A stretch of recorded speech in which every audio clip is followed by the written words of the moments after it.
Aloha. Hello. How are you? I'm Jason, and this is Dana. I'm Dana. That's right. We're live at 5. We're live at 5 here on 55. I think now it's called the Akaku Live at 5. Oh, the Akaku Live at 5. Yes. And, I'm curious. How long have we been doing this show now? 5 weeks? 6 weeks? No. Longer than that. I think we started... We had a training class, and part of the training class was the first Live at 5 shows. And we've developed a really good core crew from that group. I love our crew. But we would like to see more of you. Anyone who'd like to be involved and be involved in television, this is the place to email me. We'd love to have you. Dane@akaku.org. We're going to jump first, and we're going to do a little intro. And we were very thrilled to see the opening clip. Hello, I'm Jack Gist with Your Island News Headlines. A woman was found dead in a vehicle about 100 feet down a cliff in Kakaloa Saturday afternoon.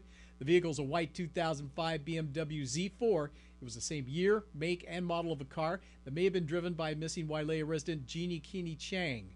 Police asked for the public's assistance in locating Chang, 59, who was last seen at her Wailuku residence on December 18th. There are more tragedies going into our first weekend.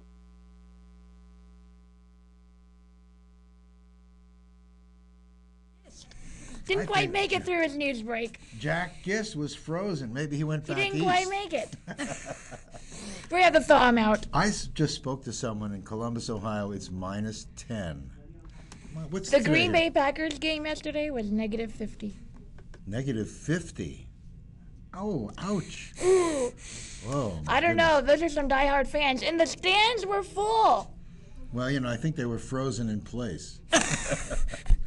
Couldn't leave if they wanted to. But now, did Green Bay win? No. I can't tell you that. No, I know.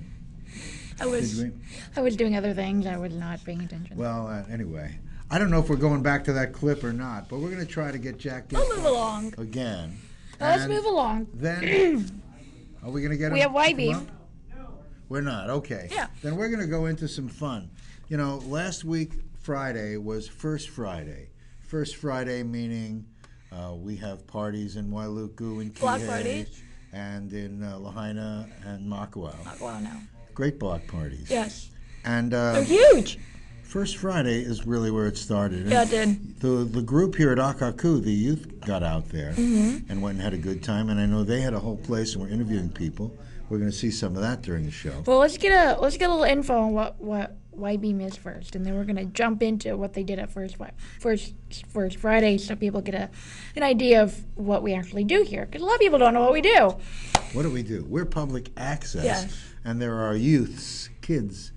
All kinds of kids of all kinds of ages that are learning TV, and then get out into the community and do video.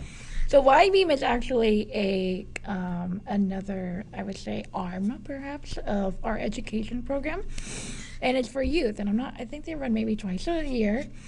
And our wonderful cat Tracy basically trains youth how to use mobile devices to shoot video, edit on the mobile device, not Final Cut Pro, on the device itself, and then upload it to MauiTube.org.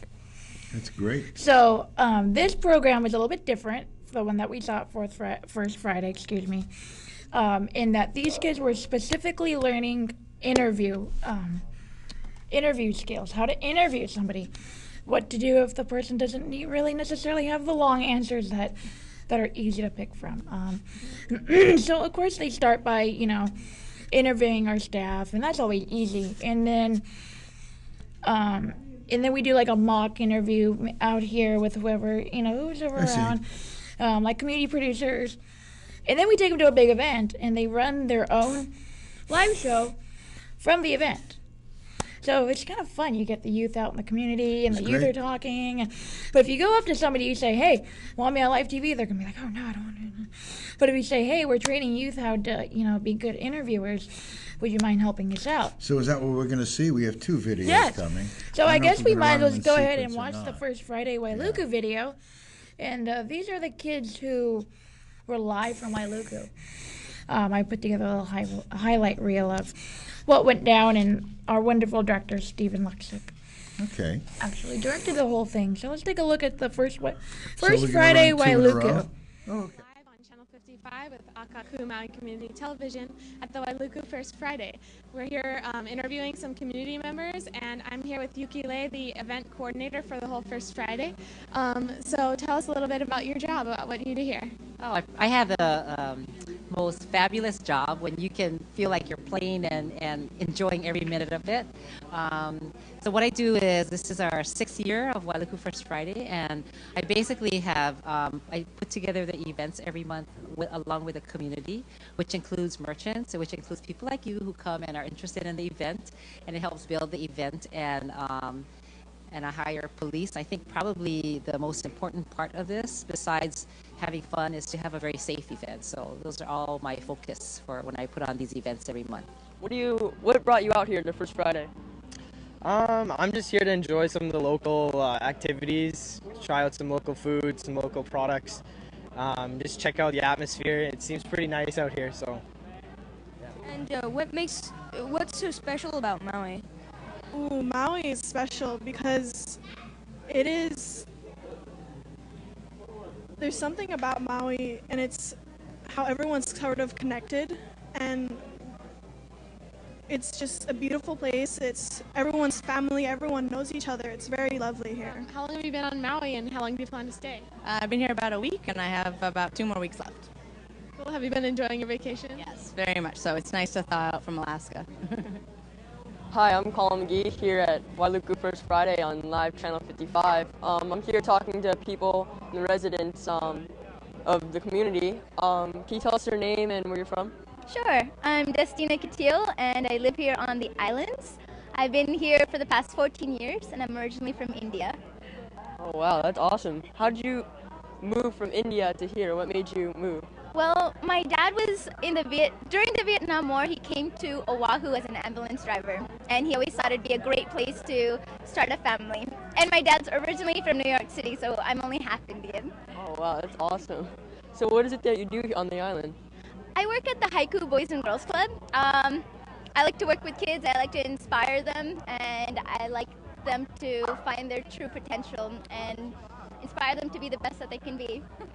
That's awesome. All right, well, thank you for joining us here, and thank you for tuning in. I'm Colin McGee here at Wailuku First Friday.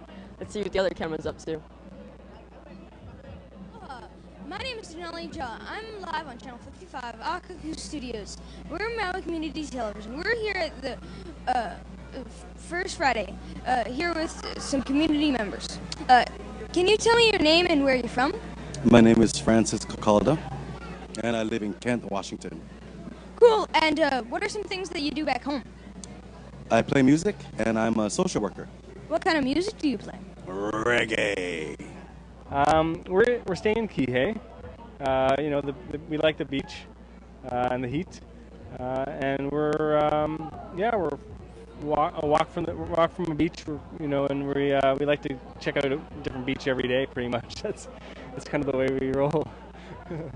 So what brought you out to First Friday tonight in Wailuku? Well, Wailuku, is the First Friday. We just arrived yesterday. And then it's the first night that we spent in Maui.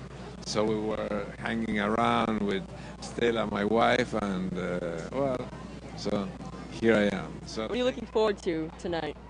What am I looking forward to tonight? I'm looking forward to making sure that I can control the crowd, because as a magician, crowd management is so tricky. Okay, well, thank you for joining us here, and thank you for tuning in. My pleasure. Oh my God. That's a lot of fun. I thought the countdown was in the video. Is that bad? Oh, no. I thought I missed an editing. I'm like, oh no. She did the editing. That's what happened. That was great. Wasn't that fun? Yeah. So as you can see, they're just kids. And they learn how to interview people. And so the event is kind of like the final test for them to see how well they do out in the field. And, of course, it really helps when you have wranglers. And, we have Chivo on board. Everyone knows Chivo. So he was just great. Everyone walking by knew Chivo. So Chivo got most of the interviewees. And then. That was good. What were you doing on Fourth Friday? I was at a microphone in front of Payday Loan, Kama'aina Loan, Cash for Were you live? Gold. We were live to the internet. Oh, okay. It's Wailuku Cam, but on First Friday, it's First Friday Cam. Oh. And I speak to people all over the world. And, of course. Who knows? Well, who's did you there? get to interview any of our wonderful people that we got to interview? No one came down and said hello. We But should have next just time. came and jumped in our set. Oh, I came down, but you were busy. You had plenty of people. Well, we were wrangling. That can be fun times. So, Speaking of which, switching gears from fun stuff to dull well, it was stuff. fun. If you like lawmakers, you'll be in there. You call it fun. I feel like talking. A lot of times lawmakers want to get the pulse to see what's going on in the community and what's important to people out there. And we had an event like that on last week, and we videotaped it, and we call it Lawmakers Listen. This is what Peter King was doing while we were at First Friday. Oh, he was at this other He was event. doing this, so let's take Why a don't look we at take a look at it? And then we can talk about it when it gets back. Okay. My name is Representative Justin Woodson. This is a very exciting event that we're having tonight. We're having a legislative listen. What's unique about it is we're having a majority of the subject matter chairs and the entire core House leadership here. The purpose of this event is for the community to interact with the legislators, because oftentimes the community may see these legislators on TV or in the paper, but seldom do they have a chance to actually interact with them on a face-to-face basis. So it's important not only for the community, it's important for the legislators. As they consider all these proposals, they need to see how we do things on Maui. It's not better or worse, but it is slightly different, and they need to take that into account as they're passing policy for the state of Hawaii. Well, there's just an array of exciting change that's happening right now at the state legislature, be it renewable energies or education or healthcare, and I am intimately involved in all those processes. And the purpose of tonight is simply to get input from the community to see how they want to best shape the future. So the idea is for us to work together to secure the future. At a time when there's decreasing medical providers in Hawaii and increasing healthcare demand, will you support legislation for more medical education in the islands? Again, this is a four-part thing because it all relates to the same thing. Representative Bellotti and perhaps Representative Luke, Chair. The 2009 law still allows for the discussions to occur. What we've done in the session with privatization or the process has essentially slowed down. And what we have asked HHSC to do is to present to the legislature what are the true costs for running all of the regions. Because what we don't have a handle on every year is what is the cost of operating the facilities on all the islands. And we need to know that, to know what is the state on the hook for long term if we don't privatize. With that said, I do think that the conversations about privatization are still occurring because that is the status of the law. It allows for those conversations to happen. And what needs to happen is there needs to be a conversation amongst all the stakeholders, the unions, HHSC, corporate, and the regional boards. And so those are the kinds of things that are happening right now. And what will you do to address coal burning at HCNS? Representative Chris Lee, Chair Lee. Thank you very much. This has been a topic of discussion for some time here because not only here on Maui, but also in Oahu, we have a pretty large coal plant.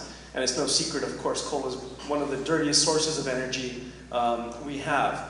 That being said, there's been a number of tries to move beyond it, to literally change the law to prohibit it. And the votes have never been there for that. So the model that we've stepped forward with over the past few years, and the chairs preceding me who've been working on this, have been to try and wean us off it and get us to a place where our energy goals, being 70% renewable by 2030, which is our first step to meet our Clean Energy Initiative targets, and beyond that, hopefully 100% by 2050 or 2060, are going to allow and account for this. Now, right now, even if we did nothing, it looks like coal as an import is, with oil and everything else that we bring in, on the way out. And that's because the federal government has stepped in. Air regulations and EPA rulings are getting stricter and stricter. More than that, here in our economy, what we really want to do is be self-sufficient. The only way we can control our own costs and the money that we pay on our electric bills is by controlling the sources of the energy that we're buying. What new initiatives, proposals, are you anticipating with regard to public education? Education is very, very important, public education. Education is a tool in which we can provide equal opportunity for our community members. On behalf of the member of the Finance Committee with the Department of Education, and specifically I was tasked with looking at the department's operational budget as it relates to efficiencies and effectiveness. If you want to, at the state level, reform or improve or enhance or make adjustments to your school systems, we will give you money to do that. It was not mandatory, but if you want to take advantage of this pot of money, you can do that. So here in Hawaii, I am proud to say that we were awarded $75 million, I think the amount was, around 2010, for the Race to the Top initiative. And welcome back. These guys like to talk. Yeah, they do. I would say that, in my old partner used to say, throw out every third word, and they just fill it with a lot of extra description. Well, that last question was really interesting. The question itself was actually about preschool, mandatory preschools for our local kids. Mm-hmm. And he started talking about kindergarten. Well, these guys are really masters of at first I thought, oh, he's really answering the question. And then I went back and looked at it, and I realized, no, he didn't answer it at all. He talked about something completely different that sounded similar. Well, hopefully we'll have more of these lawmaker listeners. Did you go? Well, we won't have them in conflict with First Friday, so we'll actually have some of us be able to go. There's one tonight at 6:30 in Lahaina with Roz Baker and Angus McCulloch. That's a good thing. I think Jay's going to go to that, by the way. 6 o'clock at the Senior Center in Lahaina. Yes. Roz Baker. Is Roz Baker Angus and Angus McCulloch. Oh, good. I like these. I like the premise of these things. Let me be specific. Oh, no. I have but no problem I would with it. like for the audience to be able to give follow-up questions based on the answers given.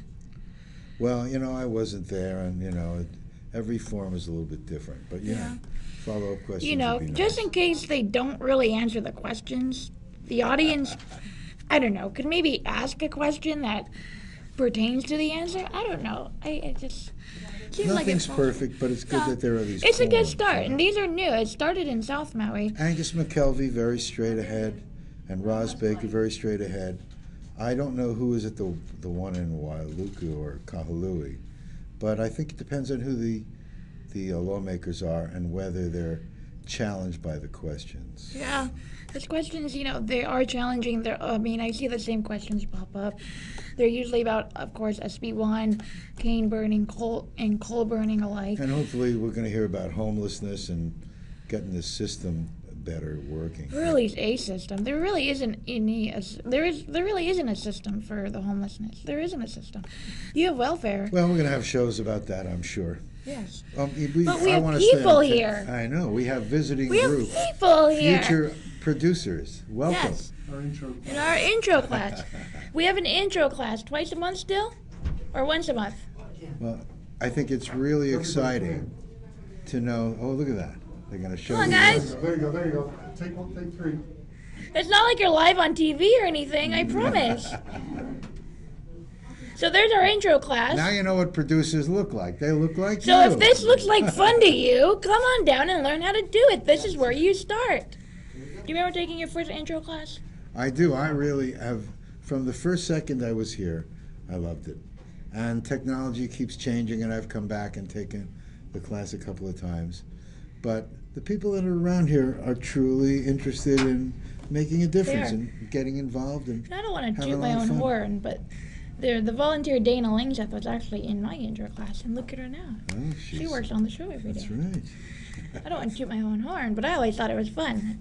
You kind of are when you teach that class. You are kind of trying to jumpstart that spark in them, to get them started. Well, I think you guys are probably all here because you have some kind of spark and you're exploring to see what kind of things you might produce. So we're happy to have you here. And if this looks like fun, come we down and do have another video that I want to show. Yes. This will be an interesting one. When we come back from this video, we're definitely going to want to talk about it. Yeah, there was a young lady. She was at the Maui Arts and Cultural Center and had a film about industrial hemp. International industry of hemp. And she also did a media salon here at Akaku. Where she actually came, and we got to talk to her, and they set up a Q&A. So this is Linda Booker. Let's look at this video, and then we'll come back and do some more talking. Yes. Welcome, Linda. Thank you so much, Lou. It's just a pleasure to be here with all of you this morning, and absolutely wonderful to be here on the island of Maui. It really wasn't until the fall of 2010 and I never buy USA Today, I just happened to buy a USA Today when I was picking up a coffee, and there on page 3 was this story about America's first hemp house. And it had been constructed in Asheville, North Carolina, near where I live, and it was made with industrial hempcrete. And this hempcrete product was something that blew my mind. I was like, "What? How do you even make this?" Right. And isn't it illegal too, or is it not illegal? So the whole thing with hemp, getting back to what hemp is a variety or a species of cannabis sativa that frequently is confused as being the same thing as marijuana, but it is not. We all are inundated with stories about climate change and global warming and what can we possibly do. And I really gravitated to the 2 main things about hemp, which was the health issue, to create non-toxic, recyclable products, as well as this construction method that is carbon negative and that can actually help sequester more carbon after it's finished. And one of the big things we point out is that buildings and construction actually adds 51% of CO2 emissions into our Earth's atmosphere. Wow. So if we can reduce the amount in construction as well as the afterlife of a building through utility costs, and hemp buildings need very little heating or cooling. I mean, So it's a great insulator as well, huh? It's interesting. I still haven't wrapped my brain around how it can breathe and insulate at the same time, but it's thermal regulating. We realize this is a much bigger story. Right. And there's a lot more to the hemp issue on a global scale than I certainly knew. And we thought, well, we need to cover more than just the building with it then. We need to really also, that was a big piece of it, but for us to tell the entire story, we really did need to cover, okay, so what's happening in the United States? Why can't we grow it here? Who are and then you hear about, well, hemp is American consumers are purchasing over $500 million worth of hemp products, and we can't grow it. And this nonsensical policy where our neighbors to the north in Canada can be growing it and importing the seeds. And it's actually it's very appropriate for Maui in particular. As you know, we have a lot of sugarcane growing here right now. The pineapple crop is no longer here, so it seems like that would be a perfect crop to be growing in all these lands that have been, truly the land has been, really just destroyed in some cases with, pesticides and insecticides and everything that they've used for growing pineapple in the past and to some extent sugar cane as well. So you were talking about timing earlier. So the timing of this film couldn't be better, because right now I think we're at a point here on this island in particular where we're looking at, what alternatives do we have to what's been growing out there? Were there any kind of obstacles in terms of people, confusing it with marijuana, saying, why are you making a documentary? Or did you have any of those issues at all? Yeah, I think maybe, I do think certainly people who maybe knew me were maybe a little thrown that I was doing this topic. Okay. Didn't quite understand, but it doesn't take long to tell somebody about hemp and what it has done in the past and what it's doing now and the potential for it until they kind of get it. Most people are pretty, at least willing to give you a little bit of a listen about it, and I think,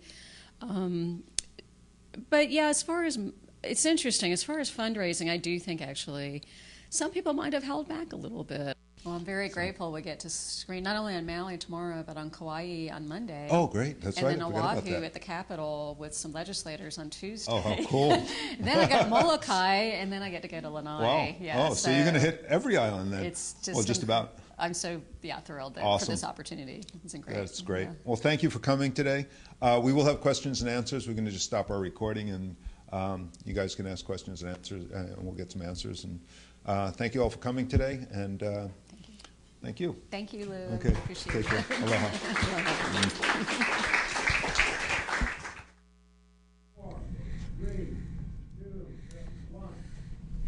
Can I just say I got schooled on Saturday over the education of hemp? That's good. I got schooled hard. You learned a lot of stuff, huh? I didn't know jack squat. Well, you know, I was mentioning, you know, in the last decade, there's been a big shift about legalization of marijuana. People are starting to recognize benefits not only medically, but industrial hemp. They've been advocates for so long, but... Well, and Maui is one of those places that's very socially accepted, and it has been for quite some time, even despite the big drug wars of the, federal government. Maui's been kind of, socially accepting of marijuana, but hemp isn't that's a whole other marijuana. thing, But hemp 'cause- isn't marijuana. Well, it's also interesting that the reason that they're more socially acceptable is because they have an ice problem. See, I mean, Yeah. we have so many issues. Industrial hemp would be a great solution. What really gets me is there's so many acres of land here. We could do a lot of things that we're... Well, yeah, I mean, the whole sugarcane issue, that's a whole entire issue in Oh, yeah. itself. I speak to people all the time that can't breathe and have all kinds of problems right here in Colorado. I don't know from what the that cane feels burning. like, so... Oh, I know. No, but, sugarcane is an entire issue on itself, and it does have its supporters, actually. So, you do have to say that there is some supporters of sugarcane. It's the burning part that really gets people riled up. The fact that we constantly burn. Well, the issue really is, on a global economy, we are not competitive. No. We supplement some of these things with funds from the government when we could do other things that could be financially responsible. And sugar, how many of us now, it was never a problem before, but now we all know that sugar is a problem. Too much sugar is a problem, yes. But there's still an industry for it, so it does have its supporters. But hemp has so many more uses than sugar. That's the thing. That's why this crop is becoming so popular as an opposing argument, is because the uses far outweigh the single use of sugar. Sugarcane doesn't do anything but produce sugar. You're preaching to the choir. No, I'm not preaching to anyone. No, but I mean, it is our audience out there. I hope the audience is different, understanding but and accepting. That's what's really. I know we're on Maui, and everyone, is like, about something. Maybe even on but the mainland, it's starting hopefully to on the really mainland. shift. But I got schooled on hemp. I mean, hemp actually does have a tiny teensy bit of THC in it, which is basically what people blew up into its affiliation with marijuana. And that's kind of how that association got so embedded in opinions and thoughts and it's bias. more than that. Politically, the liquor industry was the greatest lobby and tobacco against hemp. Tobacco's been huge for centuries, and no one really talks about it anymore because there's such a push to ban the commercials and the advertising. Well, but it's still huge. Oh, yeah, absolutely. So. And I think that Maui is going to have its day to hear about these things. We're hearing more and more. This show goes on, but we're running out of time almost. Isn't that amazing? But again, that documentary is called Bringing It Home. Akaku will start airing it pretty soon. Once it does its rounds of all the islands, I think we're going to start airing it on our channels. So look for it. We're going to actually take a look outside. Can we see it? You know what I see? I see that the gas station is having its tanks changed. How terrific. Finally. A little overdue, but maybe they wanted to pass the Christmas season. Yeah. So now they have a little bit of a lull. At least we're getting it done. Well, thank you guys for being here. We hope to see you tomorrow. Aloha. Again, I'm Dana, and this is Jason. And we are here. We are still look, here. It's actually light outside. Yesterday when I left work, it was dark outside, and now it's light out. This is like God's view looking down. Beautiful. Oh. I always like to look up